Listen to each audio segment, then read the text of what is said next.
ओम नमो भगवते वासुदेवाय। आइए आरंभ करते हैं अध्याय 13वां। इसमें हम सुनेंगे वाराह अवतार की कथा। श्री सुखदेव जी ने कहा, राजन, मुनिवर मैत्रेय जी के मुख से यह परम पुण्यमयी कथा सुनकर श्री विदुर जी ने फिर पूछा, क्योंकि भगवान की लीला कथा में इनका अत्यंत अनुराग हो गया था। विदुर जी ने कहा, मुने, स्वयंभू ब्रह्मा जी के प्रिय पुत्र महाराज स्वयंभू मनु ने अपनी प्रिय पत्नी शतरूपा को पाकर फिर क्या किया? आप साधु शिरोमणि हैं, आप मुझे आदि राजा राजर्षि स्वयंभू मनु का पवित्र चरित्र सुनाइए। वे विष्णु भगवान के शरणापन्न थे, इसलिए उनका चरित्र सुनने में मेरी बहुत श्रद्धा है। जिनके हृदय में श्री मुकुंद के चरणारविंद विराजमान हैं, उन भक्तजनों के गुणों को श्रवण करना ही मनुष्यों के बहुत दिनों तक किए हुए शास्त्र अभ्यास के श्रम का मुख्य फल है, ऐसा विद्वानों का श्रेष्ठ मत है। श्री सुखदेव जी कहते हैं, राजन, विदुर जी सहस्त्र शीर्षा भगवान श्रीहरि के चरणाश्रित भक्त थे। उन्होंने जब विनय पूर्वक भगवान की कथा के लिए प्रेरणा की, तब मुनिवर मैत्रेय का रोम रोम खिल उठा। उन्होंने कहा, जब अपनी भार्या शतरूपा के साथ स्वयंभू मनु का जन्म हुआ, तब उन्होंने बड़ी नम्रता से हाथ जोड़कर श्री ब्रह्मा जी से कहा, भगवान, एकमात्र आप ही समस्त जीवों के जन्मदाता और जीविका प्रदान करने वाले पिता हैं। तथापि हम आपकी संतान ऐसा कौन सा कर्म करें जिससे आपकी सेवा बन सके? पूज्यपाद, हम आपको नमस्कार करते हैं। आप हमसे हो सकने वाले योग्य किसी ऐसे कार्य के लिए हमें आज्ञा दीजिए जिससे इस लोक में हमारी सर्वत्र कीर्ति हो और परम लोक में सद्गति प्राप्त हो सके। श्री ब्रह्मा जी ने कहा, तात, पृथ्वीपति, तुम दोनों का कल्याण हो। मैं तुमसे बहुत प्रसन्न हूं, क्योंकि तुमने निष्कपट भाव से मुझे आज्ञा दीजिए ऐसा कहकर मुझे आत्मसमर्पण किया है। वीर पुत्रों को अपने पिता की इसी रूप में पूजा करनी चाहिए। उन्हें सूचित है कि दूसरों के प्रति ईर्ष्या का भाव न रखकर जहां तक बने उनकी आज्ञा का आदर पूर्वक सावधानी से पालन करें। तुम अपनी इस भार्या से अपने ही समान गुणवती संतति उत्पन्न करके धर्म पूर्वक पृथ्वी का पालन करो और यज्ञों द्वारा श्रीहरि की आराधना करो। राजन, प्रजा पालन से मेरी बड़ी सेवा होगी और तुम्हें प्रजा का पालन करते देखकर भगवान श्रीहरि भी तुमसे प्रसन्न होंगे। जिन पर यज्ञ मूर्ति जनार्दन भगवान प्रसन्न होते हैं, उनका सारा श्रम व्यर्थ ही होता है, क्योंकि वे तो एक प्रकार से अपने आत्मा का ही अनादर करते हैं। जिन पर यज्ञ मूर्ति जनार्दन भगवान प्रसन्न नहीं होते, उनका सारा श्रम व्यर्थ ही होता है, क्योंकि वे तो एक प्रकार से अपने आत्मा का ही अनादर करते हैं। मनु जी ने कहा, पाप का नाश करने वाले पिताजी, मैं आपकी आज्ञा का पालन अवश्य करूंगा, किंतु आप इस जगत में मेरे और मेरे भावी प्रजा के रहने के लिए स्थान बतलाइए। देव, सब जीवों का निवास स्थान पृथ्वी इस समय प्रलय के जल में डूबी हुई है। आप इस देवी के उद्धार का प्रयत्न कीजिए। श्री मैत्रेय जी ने कहा, पृथ्वी को इस प्रकार अथाह जल में डूबी देखकर ब्रह्मा जी बहुत देर तक मन में यह सोचते रहे कि मैं इसे कैसे निकालूं। जिस समय मैं लोक रचना में लगा हुआ था, उस समय पृथ्वी जल में डूब जाने से रसातल में चली गई है। हम लोग सृष्टि कार्य में नियुक्त हैं, अतः इसके लिए हमें क्या करना चाहिए? अब तो जिनके संकल्प मात्र से मेरा जन्म हुआ है, वे सर्वशक्तिमान श्रीहरि ही मेरा यह काम पूरा करेंगे। निष्पाप विदुर जी, ब्रह्मा जी इस प्रकार विचार कर ही रहे थे कि उनके नासा छिद्र से अकस्मात अंगूठे के बराबर आकार वाला एक वाराह शिशु निकला। भारत, बड़े आश्चर्य की बात तो यही हुई कि आकाश में खड़ा हुआ वह वाराह शिशु ब्रह्मा जी के देखते ही देखते बड़ा होकर क्षण भर में हाथी के बराबर हो गया। उस विशाल वाराह मूर्ति को देखकर मारीच आदि मुनिजन, सनकादि और स्वयंभू मनु के सहित ब्रह्मा जी तरह तरह के विचार करने लगे। अहो, सूकर के रूप में आज यह कौन सा दिव्य प्राणी प्रकट हुआ है? कैसा आश्चर्य है! यह अभी अभी मेरी नासिका से, मेरे नाक से निकला था। पहले तो यह अंगूठे के पौरुए के बराबर दिखाई देता था, किंतु एक ही क्षण में बड़ी भारी शिला के समान हो गया। अवश्य ही यज्ञ मूर्ति भगवान हम लोगों के मन को मोहित कर रहे हैं। ब्रह्मा जी और उनके पुत्र इस प्रकार सोच ही रहे थे कि भगवान यज्ञ पुरुष पर्वताकार होकर गरजने लगे। सर्वशक्तिमान श्रीहरि ने अपनी गर्जनाओं से दिशाओं को प्रतिध्वनित करके ब्रह्मा और श्रेष्ठ ब्राह्मणों को हर्ष से भर दिया।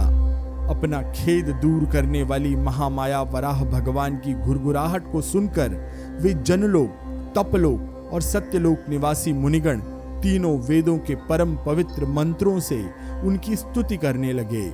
भगवान के स्वरूप का वेद में विस्तार से वर्णन किया गया है। अतः उन मुनीश्वरों ने जो स्तुति की उसे वेद रूप मानकर भगवान बड़े प्रसन्न हुए और एक बार फिर गरज कर देवताओं के हित के लिए गजराज की सी लीला करते हुए जल में घुस गए। पहले वे सूकर रूप भगवान पूंछ उठाकर बड़े वेग से आकाश में उछले और अपनी गर्दन के बालों को फटकार कर खुरों के आघात से बादलों को छितराने लगे।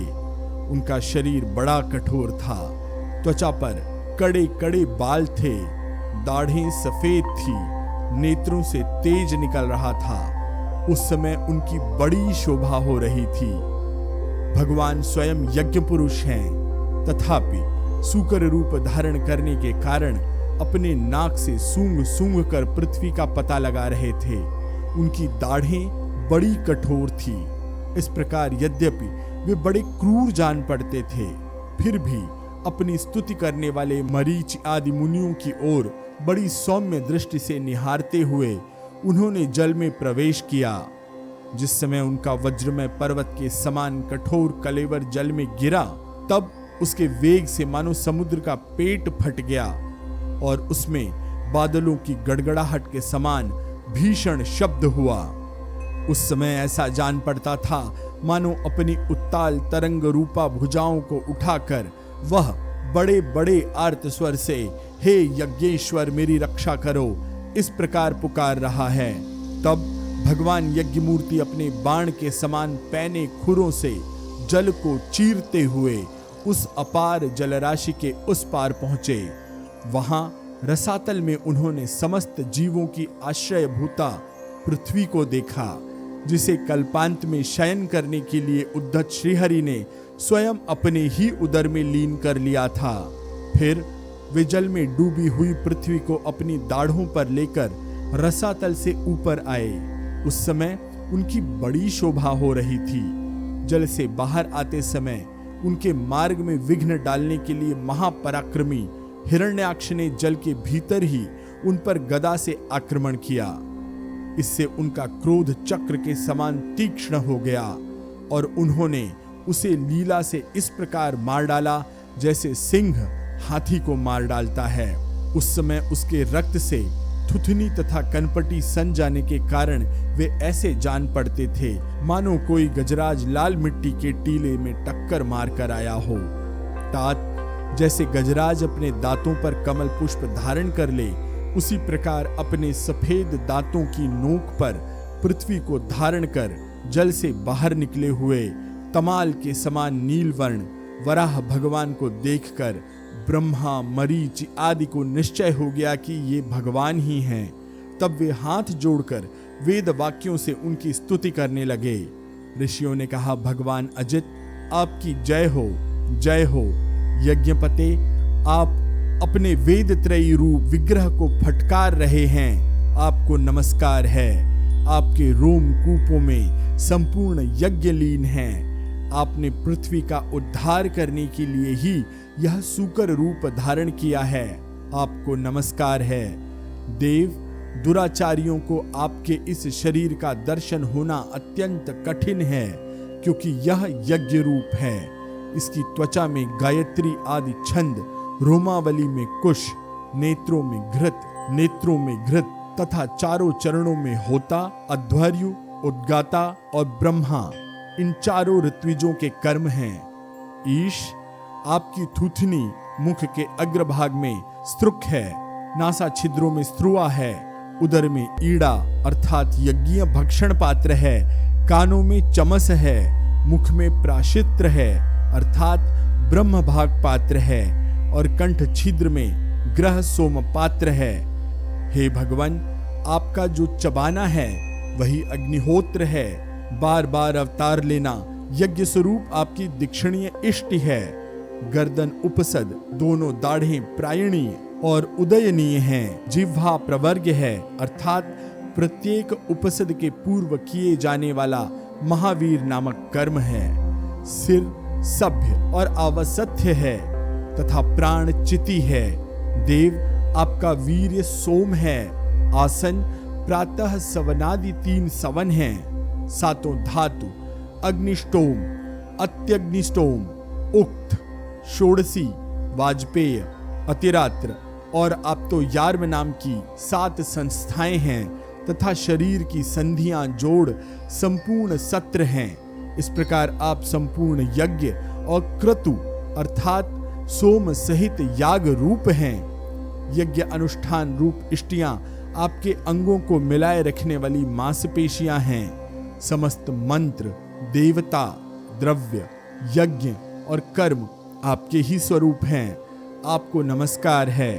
वैराग्य, भक्ति और मन की एकाग्रता से जिस ज्ञान का अनुभव होता है वह आपका स्वरूप ही है तथा आप ही सबके विद्यागुरु हैं। आपको पुनः पुनः प्रणाम है। पृथ्वी को धारण करने वाले भगवान, आपकी दाढ़ों की नोक पर रखी हुई यह पर्वतादि मंडित पृथ्वी ऐसी सुशोभित हो रही है जैसे वन में निकलकर बाहर आए हुए किसी गजराज के दांतों पर पत्र युक्त कमलिनी रखी हो। आपके दांतों पर रखे हुए भूमंडल के सहित आपका यह वेदमय वाराह विग्रह ऐसा सुशोभित हो रहा है जैसे शिखों पर छाई हुई मेघमाला से कुल पर्वत की शोभा होती है।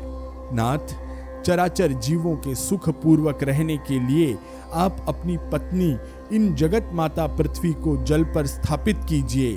आप जगत के पिता हैं और अरण्य में अग्नि स्थापना के समान आपने इसमें धारण शक्ति रूप अपना तेज स्थापित किया है। हम आपको और इस पृथ्वी माता को प्रणाम करते हैं। प्रभु, रसातल में डूबी हुई इस पृथ्वी को निकालने का साहस आपके सिवा और कौन कर सकता था, किंतु आप तो संपूर्ण आश्चर्यों के आश्रय हैं। आपके लिए यह कोई आश्चर्य की बात नहीं है। आपने ही तो अपनी माया से इस आश्चर्यमय विश्व की रचना की है।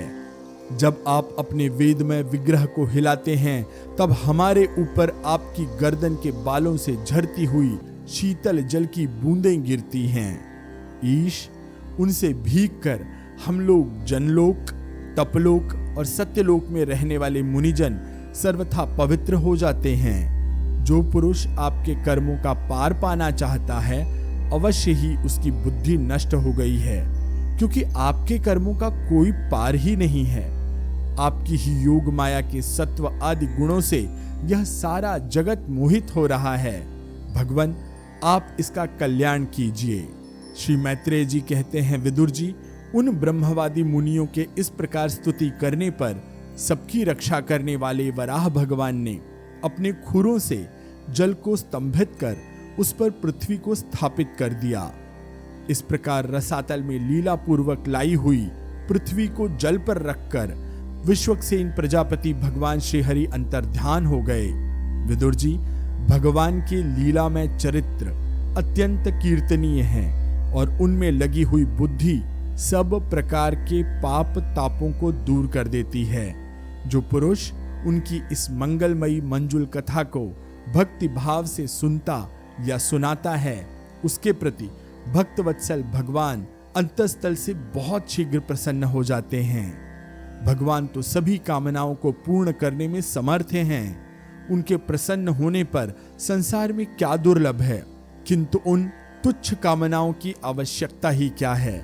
जो लोग उनका अनन्य भाव से भजन करते हैं उन्हें तो वे अंतर्यामी परमात्मा स्वयं अपना परम पद ही देते हैं। अरे संसार में पशुओं को छोड़कर अपने पुरुषार्थ का सार जानने वाला ऐसा कौन पुरुष होगा जो आवागमन से छुटकारा देने वाली भगवान की प्राचीन कथाओं में से किसी भी अमृतमयी कथा का एक बार पान करके फिर उनकी ओर से मन हटा लेगा।